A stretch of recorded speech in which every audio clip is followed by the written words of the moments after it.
finish up Word Project 1, going over the details as we go. One thing we'll do in the middle is there's an image they would like us to use. We'll go over the whole deal about finding and extracting image information from an archive. But let's go back then to where Word is and begin where we left off. Starting up Word, it remembers my history of documents, and if Word closed unexpectedly, or you logged out or tripped over your power cable, Word may have hey, there's a recoverable document here. Very friendly. Didn't used to do that, but they learned very quickly, hey, people trip over their power cords or drop their laptops or the battery runs out, and the document's gone after all the time they spent. They weren't using that Control S, save your document. Here it shows me my history, and there's the document where we ended up. We ended up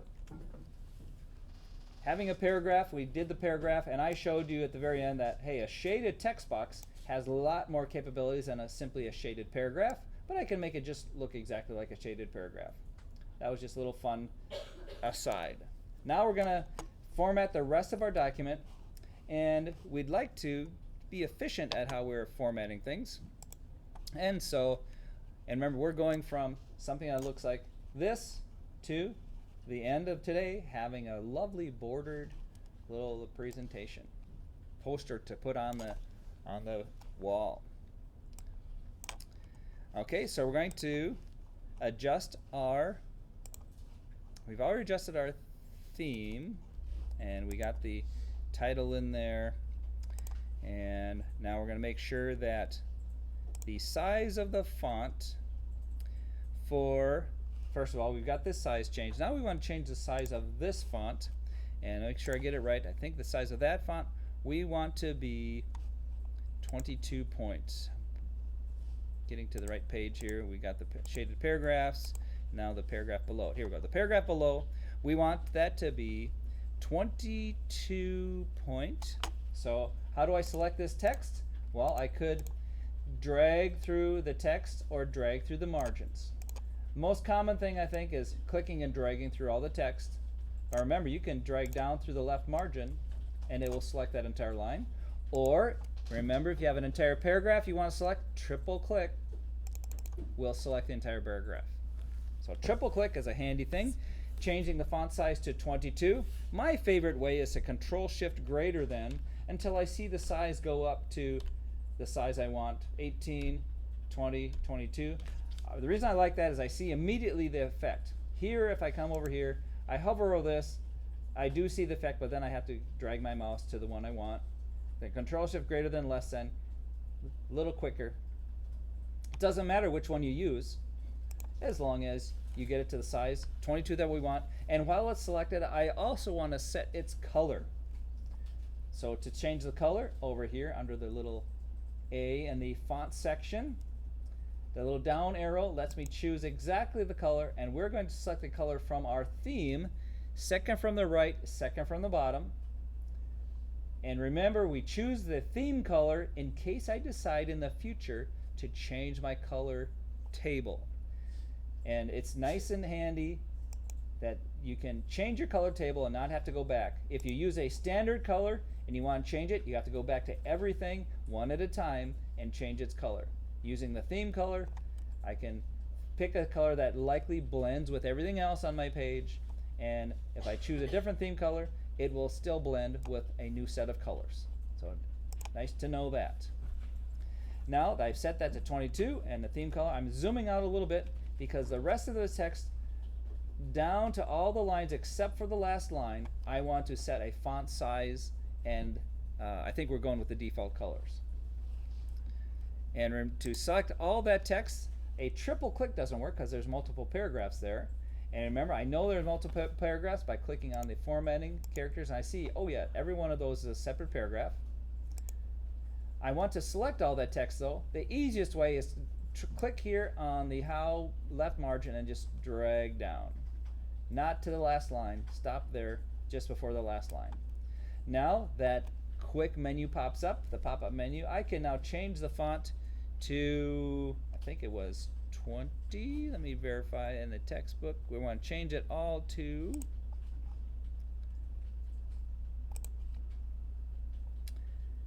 20. Yes, we're going to change it all to 20s. So back here, since I clicked somewhere else, I lost my pop-up menu. I can still come up to here and change it to size 20. I think we're leaving the default color. Yeah, we're leaving the color. We'll come back later to that bottom line and fix that up. But right now, everything, the main information we're displaying in our poster is now set to the proper size font. And we're going to focus on this section here of making this a numbered list. Again, I want multiple lines to be in my numbered list. So I need to select the lines that I want in my number list. Going down the left margin, those five paragraphs. Now to change it to a numbered list, I come over here and choose numbering. It gives me the default numbered list, but just to show you, there is other options. That tiny little arrow next to numbering, I could choose to have a different style of numbering. Roman numeral style, alphabetic. Each one of these is available hiding under that tiny little arrow, and even more, and I can even customize my new number format. But we'll go with the built-in standard numbering. Anything in this list, if I would tab it in, it becomes a sub-item of the one above it. And see how now the numbering changed. So you can have very nice professional looking lists with sub-items just using that numbered list feature. You don't have to worry about figuring out yourself or choosing a format. And of course they have other ways of changing your list, but we're going with the numbered list.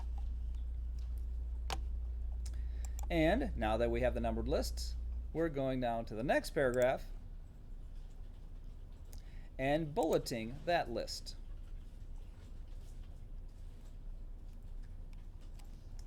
Just like I did before, I'm going to select through the lines that I want to make bulleted, and the quick menu pops up. I can do the bulleted there, choose bulleted, and I can even use a little tiny arrowy thing there to choose the styles of bullets. You can even take a picture of yourself and make yourself the bullet item, or choose a picture of something or draw something that you'd rather have for a bullet. You can customize your bullets, and you are welcome to do that on this as well. If you'd like to play around with customizing your bullets, you can choose anything except the none. We want some sort of bulleted list. You are welcome to add extra. You don't have to though. You can choose the standard bullet.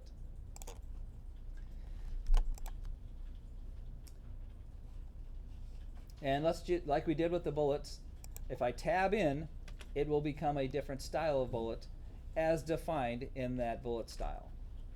Most of the time though with bullets, we'll go one level of bullets.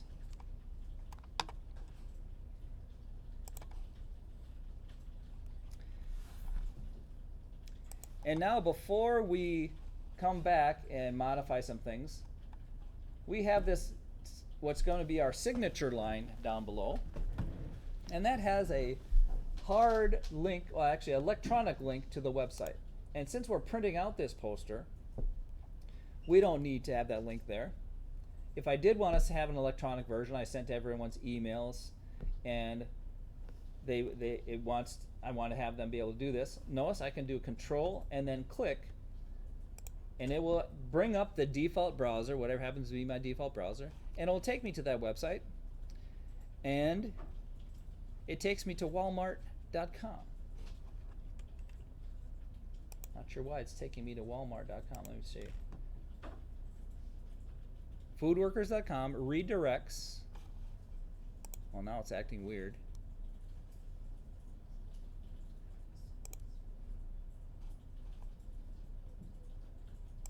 Oh, don't want to do that. I'm not sure why. It took me to a strange link, so I'm not going to try that. Don't do the link. I went to it took me to a strange place. I'm glad it went on the other screen. That's a dangerous thing too. Sometimes links fake you out and take you somewhere where you did not desire to go. Way back, I don't know, it was my first year here. There was a a girl was suddenly covering up her screen because she had clicked the wrong link and it was showing some bad things. Just with some little typo in the web link. So careful with links. If you don't know for sure, even you'd think that foodworkers.com would take you to something right, but it took me to Walmart at first. Then the second time I clicked on it, it took me to somewhere else. And yeah, it's taking me to somewhere else. Its advertising page is nothing sketchy, but it's like, wait a minute, that's not the link. So let's turn off the link completely. Right click, remove hyperlink. Foodworkers.com is not taking me to where I think it would take me. And now it is no longer a web link. But suppose I would want them to see that it is a link. I could decorate it myself. Okay, we're on that. Let's see if we're on that line here. What do they want us to do next here on the textbook? We remove the hyperlink and we simply center this paragraph. This is going to be a centered paragraph. You know how to center it. There is a shortcut key. If you do it a lot, Control E. If you don't have to remember that, just hover over that. Oh yeah, it's Control E. Click on that, and now that line is centered. And do they tell us what size that text should be? We want that text to be 18.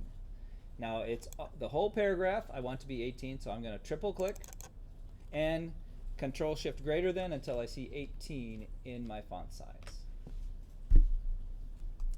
And let's see, are we changing the color? Yes, we are also changing the color of that font while I have it selected.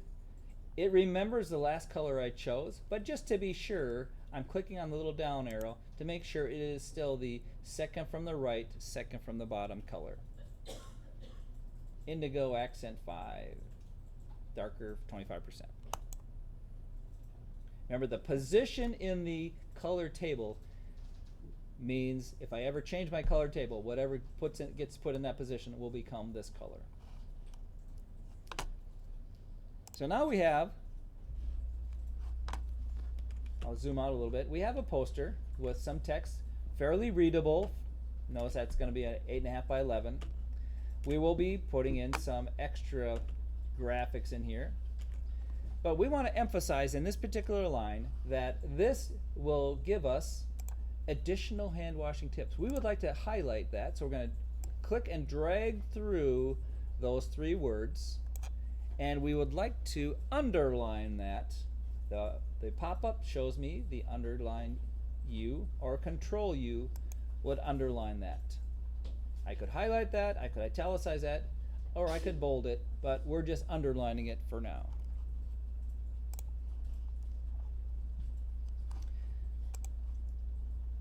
Now we're going to come back up to here. We would like to emphasize some words up here. Our key is we want to prevent spreading of germs, and we want to highlight the word prevent. Double click to select the word, and italicize shows up in my pop-up menu, or I could do Control I to highlight the word prevent.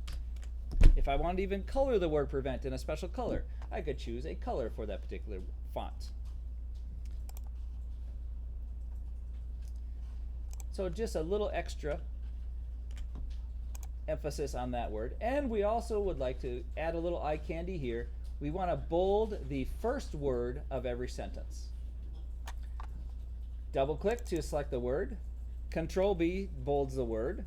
And I could do that multiple times. Or they show you in the book that if I double click this first word, Control double click on this word, it allows me to select them all and then do the Control B. I've saved myself 3 Control Bs by double clicking with the Control key down, and now Control B makes all 4 of them bold.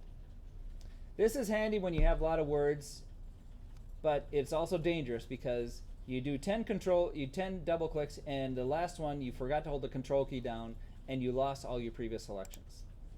So I would not do it if I had a lot of things to do. I might do 5 at a time, bold, and then do the next time 5. Because occasionally it misses the click and I have to start all over. But double click Control B lets you see on the way I'm bolding each of those words. And let's see here, now we've got that, and in the numbered lists we have them highlighted. I think in the bulleted list, I think we're leaving that bulleted list as is. I do a Control S to make sure what I've done so far is saved. I could always do a save as if I want to save it to version 2 or extra work, but we don't need to do that for now. At this point, we have a decent looking poster. It could use a border and an image to highlight this important topic and get people to look at the poster and see some interesting image. And they have given us an image to use, and this is where we need to practice our skills at getting archives and extracting information from archives. So I'm going to go over to Populi, View as a Student, and I need to go find the data files that have been provided for all our projects for the rest of the PowerPoint, Excel, Access, and Word. And I find them over here in Populi. If I go down to the Files section in this course, you will see your instructor has provided for you a zip file containing all the data files you're going to need for this course. It's not a terribly big file. I'm going to click on that and download it. Last time I did, it took longer than I expected. Only 60 meg. And yeah, it is slower than I expect. Most websites, you're done already when you have 60 meg. So feeling like the Populi website is maybe limiting our bandwidth because maybe they're serving a lot of sites. It's a little slower than I expect. We're downloading that data file, and then we're going to explore that data file. Notice it did not ask me where to put the downloaded file, so I know that if it doesn't ask me, that it's most likely going into my downloads folder. So I'm just going to browse over to my downloads folder while I'm waiting and just see is that where it's going. And I see lots of files there. Sometimes you can see on date mod, if I sort by date modified, there I see a file being downloaded because I have the most recent first. That is what I'll see when I'm downloading something that is still in the middle of being downloaded. So that spinner thing is telling me, hey, this file that just appeared is a special file that I really can't do anything with until it's done. Sometimes it's handy when you're downloading something that, hey, what happened to it? And you might see these files hanging around in your downloads. You'll know that, oh, I started something, maybe it crashed and didn't quite finish. In my browser here, once it's downloaded, I'll be able to actually see the folder where it went. But basically what's happening is it's going to my default downloads folder. This file is showing me that, hey, it's on its way. Hovering over this and actually clicking on this, I think it shows you how long it expects that download to finish. Sometimes that's very handy when you think, what's going on here? I thought I downloaded this. Oh, sometimes you'll see, hey, the download failed halfway through, and sorry, you have to try again. Notice it shows me my downloaded file from last time. Now that it's done, and again, if you ever download something and you wonder what happened to it, I can come over here, at least in Chrome, it shows me this. I can view this. I hover over the file. That little thing there shows me that's where that file went. Click on that and it pops up a file explorer showing me with the little zipper I just downloaded an archive. Now I'm going to show you the hard way first of how to get this file out so Microsoft Word can use it. We're going to go through the whole process of extracting that. And I'm going to right click, extract all. That will unpack that archive and create a folder of that name. And for this time, I'm going to click this Show Extracted Files to make sure it takes me to where it extracted them is immediately when it's done. Most of the time, I don't need 1,000 file explorers, but I'm going to let it open another File Explorer window after clicking Extract. Here's my File Explorer window. Oh, look, I have a student data files. Let's go down in there, see what we have. Oh, look, I have 4 archives because there's going to be 3 other sections, PowerPoint, Excel, and Access. There's separate archives for them. So I have archives within archives. This is the one I care about for today. I'm going to now right-click, extract that one, and I'm going to show what is there once I extract. And what do I get? Oh, look, I have 3 Word archives. So it's like a little Russian doll of archives.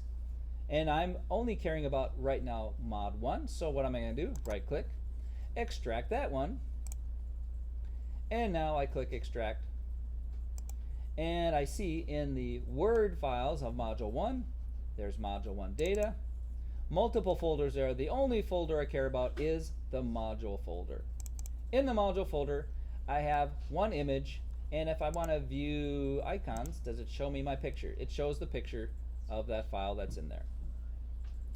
So I went through and unpacked all of them, and the only reason I unpacked them all is because of what I'm going to do next. Back in Word, now that I have all these extracted into regular readable files, back in Word now, I'm going to do insert pictures from this device. And Word, because of the way it's built, does not know how to go down, hunt inside of an archive. It only knows how to explore normal folders. If I had not unarchived or uncompressed those files, Word would not have been able to go down into the extracted files. Notice it's not seeing the zip files that I know are there. Word does not know how to open up zip files. So it can go down, since I've extracted them all, it can now go get that image for me. And I double click and it brings in that image. Now this was kind of a pain. I had to do all the extracting before Word would let me do a file insert picture from this device. Now that you see the hard way, I want to show you the easy way. So if I'm going to do the insert from picture, they all have to be extracted. Let me show you the easier way. I'm going to go back to that downloads folder. I'm going to browse down into that archive without doing any extraction, because the File Explorer will let me do that. Double click, I'm in the archive. I know I'm in the archive because I see this extract all available. Data files, Word module 1, data, module. Notice I have not done any extraction. I'm browsing the extracted files. I can even view them as icons. Oh, it doesn't show me the picture though. That's the one disadvantage. It doesn't show me the thumbnail, but watch what I can do. I can click and drag that from my archive into Word, and guess what it does? It gives me the image directly out of the archive. Word doesn't know how to do that, but the File Explorer, when I click and drag it from the File Explorer into Word, you can kind of think about it, it's extracting it on its own and handing it to Word as an image. So kind of a handy way to not have to worry about all that extraction. Yes? How did I do what? How did you get the pictures inserted on there? What button did you go to get it from the file? When I did the hard way, I went to insert picture from this device. And then I browsed over to where all those extracts were. But the easier way, now that we know, is I can just browse into the archive without doing any of those extractions, and I can just click and drag it in. So the easier way is just, without doing all the extractions, I can just click and drag, except I don't know what it's going to be until I see it in Word. So that's the easy way. A question in the back row, did you get it figured out? Okay. So this all to say that in the textbook they show you this way. Insert picture from device. Word does not know how to go find things into archives. But File Explorer, I can browse with my File Explorer. As long as I know what I'm looking for without seeing it, I can just click and drag it right out of the archive. It's kind of nice to know that. And I think some student showed me this a few years ago, and I thought, it's worth knowing that. And as a experimenter, that's worth trying different things. Like, wait a minute, why won't this just work? And you might discover some things like, wait a minute, why didn't they show me that? But now you know both ways. And if you see somebody struggling, trying to decompress all those, extract to and get lost in all those extractions, you might say, hey, how about this? How about we just drag it from in the archive into where you want to put it? And sometimes that will save a lot of headache and frustration. Okay, now that we have our image in here, we want to make sure that the image doesn't cause our poster to go beyond one page, because that would be a 2-page poster and look pretty bad. So I want to adjust the size of this image. Now I can adjust it dragging a corner. If I drag a side, I'm going to warp the image, and it won't complain. You can make it warped, and often you can't even tell if you don't warp it too drastically. But if you know exactly what size image, you can go to picture format now that the picture is selected, and you can give it an exact size over here. Say I want it to be exactly 2 inches high. You could type in the height there, and it would keep it proportioned correctly, and make it a 2 by 3 inch picture. You don't have to make it exactly 2 by 3, but 2 by 3 is close because, oh wait a minute, what happened here? It's still overlapping to my next page. I don't want that. Do I have an extra line in there? Let's see. I might have an extra line. Yeah, I want to get rid of that extra line because I don't want my picture overlapping. So I'm going to remove that extra line. Let's see if that works better. Zoom out. Yeah, it didn't overflow onto the next page. Well, I'm going to be applying some picture effects anyway that may likely cause it to overflow. So back on my picture, I click on it. First thing we need to do, of course, is center it on the page. Now if I try to drag it, notice it don't let me center it. Well, we'll see other ways to do that. We're going to use our simple center the paragraph my image is in on the page, and that will center my image. There's other ways to do it under picture format, centering having to do with this as well. I can do my centering there, but we will come to that later. The centering home lets me to center that image's paragraph. But that picture looks pretty good, but we'd like to fancy it up even more. With it selected, I have picture format. If it's not selected, the picture format is not there. That only shows up when I have a picture selected. Now I can choose a picture style. Yeah. Did you download the data files and browse into it? Do the easy way. Let's just go browse down into it. Double click and then browse down into the module 1 data. And nothing's there. Oh, you're in the access module 1. We want to go up a level. We want to browse into the Word module. Go up a level. The upper arrow there or back. Yeah. More. Word intro module.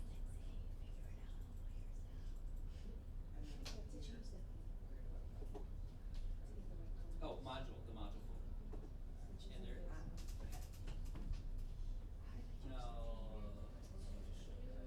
Oh yes, you're in the insert picture bar. Let's go to the file explorer first. And let's do the quick, easy drag and drop. Go down, let's see that little envelope at the bottom. The yellow envelope at the bottom bar, way down, right? Further down, the main taskbar. Center of the screen, right there. Go, pick one of them.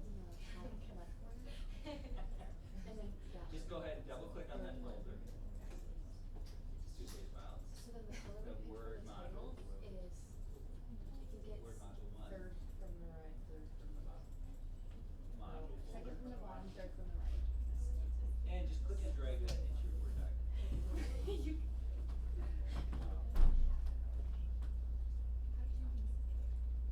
And now click and drag it up right here. Now adjust the size of it. Just grab a corner and adjust the size.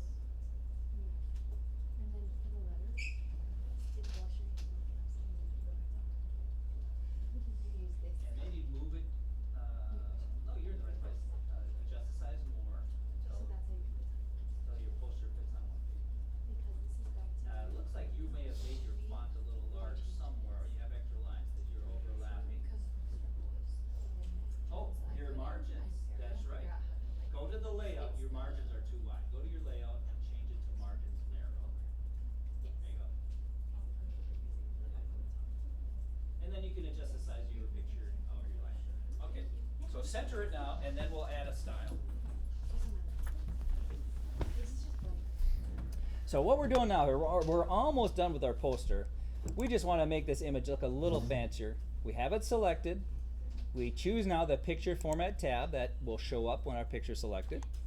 And now, choosing a style. I'm going to let you choose any style. The book chooses this style, the diagonal corner white, snip diagonal corner white. You can choose any of the other styles if you like them. Just to know that you know, it can give you some control over the style. I'm going to choose the one the book used. As long as it's not no style, you're fine. Notice how adding a style did cause my image to get slightly larger and wanted to use up more space because of the little frame. So I'm going to shrink the size of that picture until, again, it bops down to one page poster. You can also add other effects like the border or picture effects. Lots of cool effects. In the book, they do a shadow perspective, that one right there. Other shadows will cause it to be larger and then, of course, overlap my poster. They chose this one in the textbook, perspective shadow, a tiny little extra shadow off to the left. One thing to remember, when you choose a main style, you may lose extra effects that you had applied previously, because this has built, basically canned styles and effects to go with it. So notice that perspective effect goes away, and I have to reapply it if I wanted that perspective effects to come back. So choose your style first, and then you could add extra effects beyond that. Which one was the one that we were supposed to? In the book, they use the diagonal snip corners. In mine, it's on the third row onto the right. Depending on how much you're zoomed in, it may show up in a different spot. Snip diagonal corner white is what they used in the book. And then they also added the shadow perspective way down here, the upper left perspective. Now it's not looking too bad. If I want to get a better view, I can double click on my tabs and see what my poster is going to look like full page. Looking pretty good, except the purple and red is not quite, it's kind of a little hard on the eyes. We would like to adjust our color theme. So I'm going to go back to my design, and let's choose a different color theme than what came with whatever theme I chose. Instead of changing the theme, I'm going to just change the color set that I had with that theme. So leave the theme and font, or the various styles and fonts alone. Just adjust the colors for this theme, and we're going to choose blue 2 for my color theme, or my color scheme, color table, to go with this same fonts and styles. Because remember, a theme is styles, fonts, and colors. I can adjust the colors within a theme to blue 2, and now it feels a little easier on the eyes, maybe easier on my printer, depending on how much toner I have. And now the only thing left to do now is to apply a page border. And here it is on the Design tab. Over here under Page Borders, I can now choose my page border. I'm going to choose a border all the way around, called a box border. And I'm going to go top down into the from style to color to width. So I choose my style. In the book, they choose a style way down towards the bottom. 3 or 4 down from the squiggly line, right towards the bottom. This one right here. If I hover over it, I don't think it gives it a name. It just shows me that's the one. It'd be nice if I knew a name for that. Let's see, it's third from the very bottom, I guess. That's a good way to find it. Now I see it's kind of a shaded in from the border style. Now I can choose a color of that, and I'm going to choose a color from my color table. And let's see which ones they use in the textbook, just so I match the textbook just right. They choose like a aqua, I forget where exactly in the color table.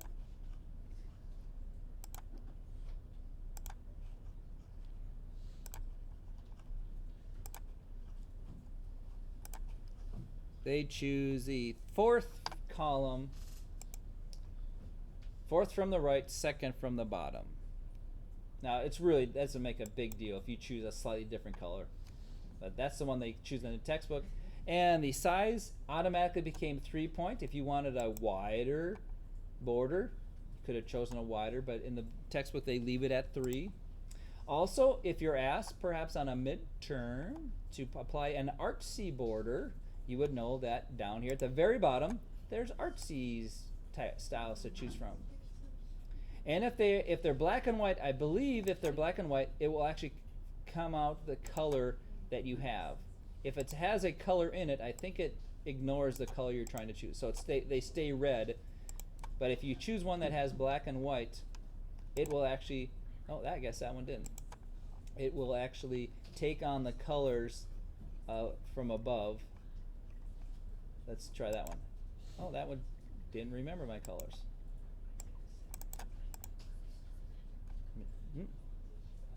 Maybe it's because of the things I did previously. So let's go back to color, that one. It looks like if you choose artsy, it resets some of your colors. So I'm going to go none for artsy because I don't want it messing with my width of, now it reset it. There we go. Third through the bottom. There we go. That's the one I want. So I guess it looks like playing with artsy ones may mess up your settings up above. I hadn't realized that before. So for now, we're leaving artsy art as none, but there's lots of options there if you want to go wacky with your borders. So now we have a border. I don't see the actual border applied until I click OK. Oh, and just to let you know, if I have like a multi-page document, I only want to put the border on my title page, I can choose only apply this border to the first page. Since we only have a one-page document anyway, we can leave it at whole document. But often, you only care about the border on your title page or special pages. In the options, I can even adjust how wide it is on the different sides of my page. Not sure when I would do that. I hardly ever use borders anyway, but you have extra options in there. About every dialog that comes up, you have multiple tabs inside the dialog. We're just, how did that get set? I thought I'd set that to none. We can use lots of options, and once I'm done I can click OK, and there I have my lovely page border. It looks like I'm fitting it just as tight as I can. If I adjust my image any larger, it will overlap. One thing to remember with images, if you don't grab the corner to adjust the size and grab the edge instead, you will warp your image. And oftentimes you don't care. It's, it has a interesting visual effect. And I can Control-Z undo that accidental warping it. So grab the corner if you want to retain the perspective or the proportions properly. And remember, you can always go to picture format and give it an exact size up in the upper right. And it remembers my style and effects unless I come back and choose a different style. I may lose some effects that I had added to that style. So at this point, we're about ready to save it. Take one last look. Looking pretty good. Oh, say someone said, I want to I notice I can add a page color. Little warning about page colors. If you try to apply a solid page color, it actually comes out pretty bad in a color printer, because anytime you try to do a solid color, you'll notice tiny flaws and streaks in your toner. But you could apply a texture, and that has come out okay. But I would say also it uses up lots of toner if you try to apply a page color. So if you like a color, it's worth it to go find that color paper rather than trying to let your printer apply a color. It usually comes out pretty bad. And it doesn't even print out to the edge either. Where's the texture? Oh, you can apply fill effects and give it actually a texture. And give it a texture page color. And sometimes a light texture makes it look like fancy paper. But remember, your printer can never print always to the edge of your paper, so you're never going to get the full color like you would with good quality paper. But you can play with that. It's kind of fun. But remember, any extra color does really start using up your toner. And the colored toner is getting more expensive these days. So we have that now, ready to save it.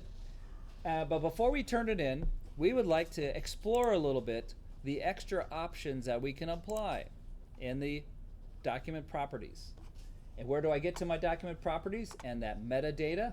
That's over here in the backstage view, file, info, file info. There it is, file info. Before I save it, I could add a title to my metadata so someone looking at my info could see, hey, this is my project 1, Word project 1. Tag like my email. If you want to contact me, I'll put at my name at mycompany.com. Comments, ready to work for you. Or even more information, I could click on the more ... and I can add extra information. Oh, in the show, sorry, it's under the show all properties. Under show all properties, I could add more information in the extra data.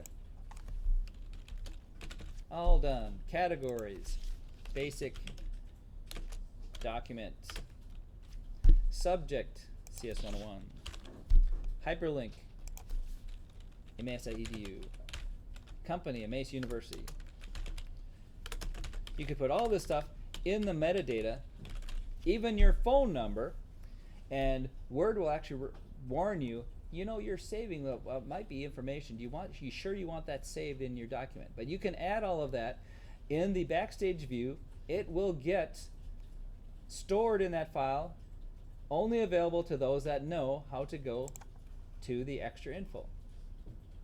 So you could add your information anytime you wanted, that someone could see the properties. Notice I can see, or anyone reading your document can see how long you took editing the file, how many words are in it, how many pages, the size and memory, and all the extra tags that I added.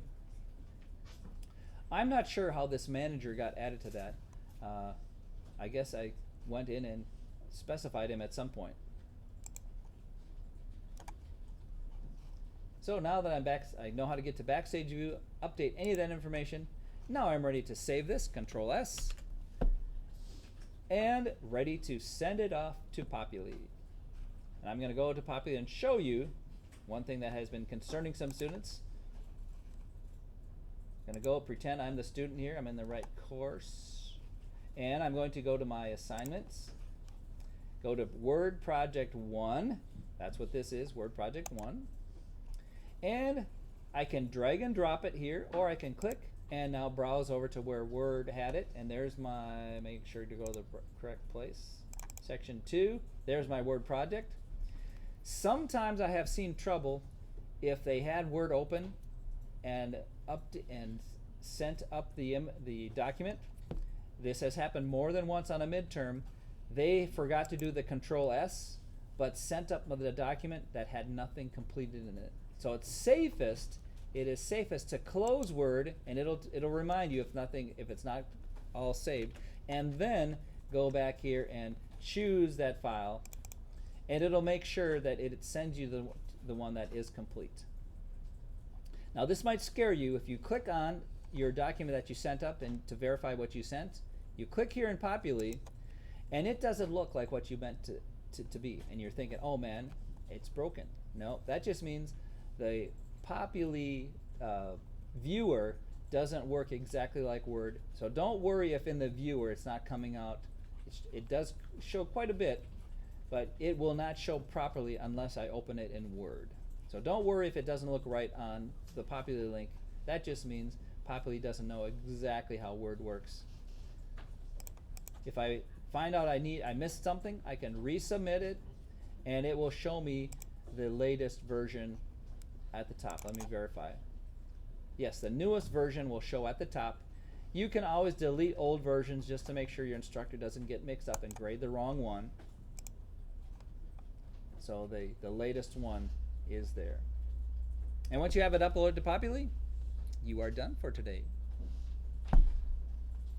Now you know all about the basics of Word, formatting things, putting page borders. I'm hoping you learned a little extra than you already knew, some of you that are experienced in Word. Yes?